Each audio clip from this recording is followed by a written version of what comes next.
यहाँ अर्थात पिताजी ने आपको स्वीकार कर लिया है।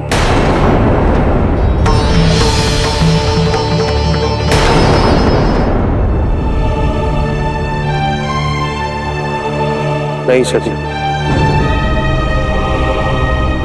ना ही तुम्हारे पिता दक्ष ने मुझे अपनाया है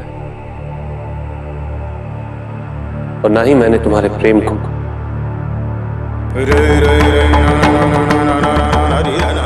मैं यहाँ सिर्फ अपना कर्तव्य निभाने ही आया हूं।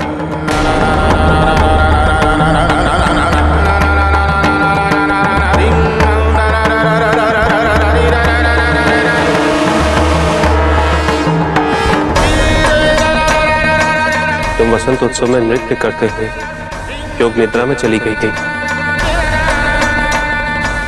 और मेरा स्पर्श ही तुम्हें योग निद्रा से बाहर ला सकता था। यदि आज सूर्यास्त से पहले तुम्हारी योग निद्रा नहीं टूटती तो न जाने तुम कितने कल्पों के लिए चीर निद्रा में चली जाती।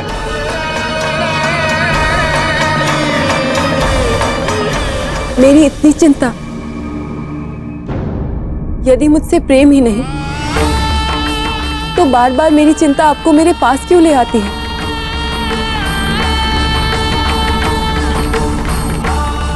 चिंता तो मुझे सारे संसार की रहती है सती। जितनी चिंता मुझे तुम्हारी है उतनी ही प्रजापति दक्ष की भी है।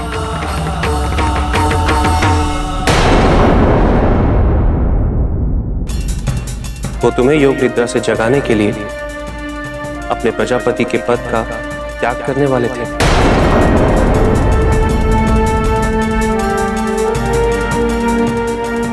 किंतु इस संसार को प्रजापति विहीन मैं कैसे हो जाने देता? पिताजी मेरे लिए प्रजापति का पद त्यागने वाले थे? हाँ सती, प्रजापति दक्ष एक श्रेष्ठ पिता है। इस संसार में ऐसे बहुत कम पिता हैं जो अपनी संतान के लिए इतना बड़ा त्याग करने को तैयार हो जाते हैं।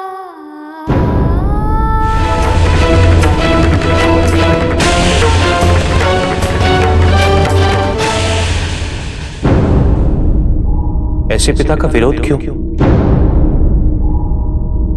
मेरे लिए क्यों सती?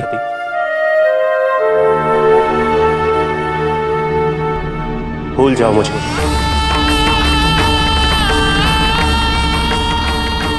केवल भ्रम है ये तुम्हारा, और ये भ्रम तुम्हारे लिए दुखदाई बन जाएगा।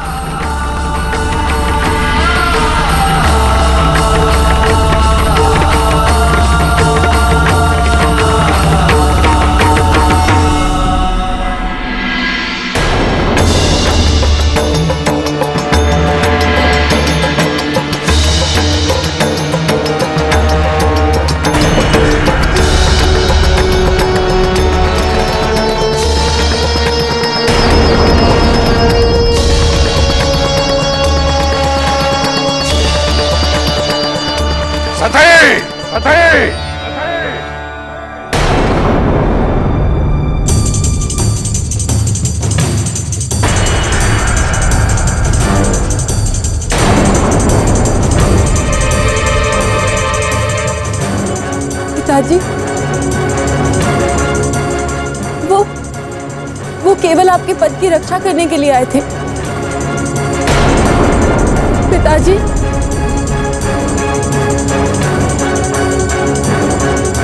पिताजी, पिताजी, पिताजी मेरी बात तो सुनिए। जब यहाँ केवल आपके प्रजापति के पद की रक्षा करने के लिए आए थे, आप मेरे कारण प्रजापति का पद त्यागने जा रहे थे। उन्होंने यहाँ आकर आपको रोक लिया। शिव आपके शत्रु नहीं है पिताजी। मेरी बात तो सुनिए।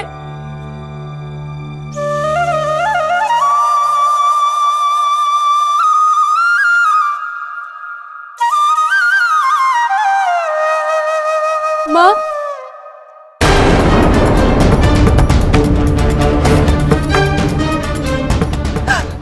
माँ पिताजी को समझाइए ना, शिव उनके शत्रु नहीं है, वो तो सबके हितैषी है, सबकी चिंता करते हैं। वो यहाँ केवल इसीलिए आए थे ताकि संसार प्रजापति के पद से विहीन ना हो। माँ उन्हें समझाइए ना, माँ उन्हें चुप करो।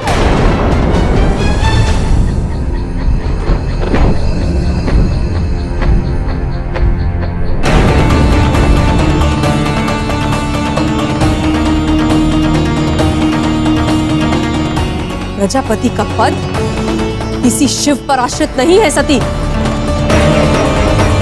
जिस प्रजापति दक्ष ने शिव को पूजा पाने के अधिकार से भी वंचित कर दिया, उनके पद की रक्षा के लिए अब कोई शिव आएगा?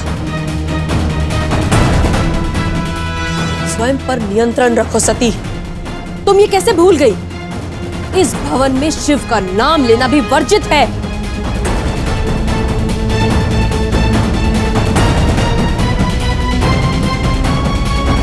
माँ, एक बार पिताजी से बात तो कीजिए। बस,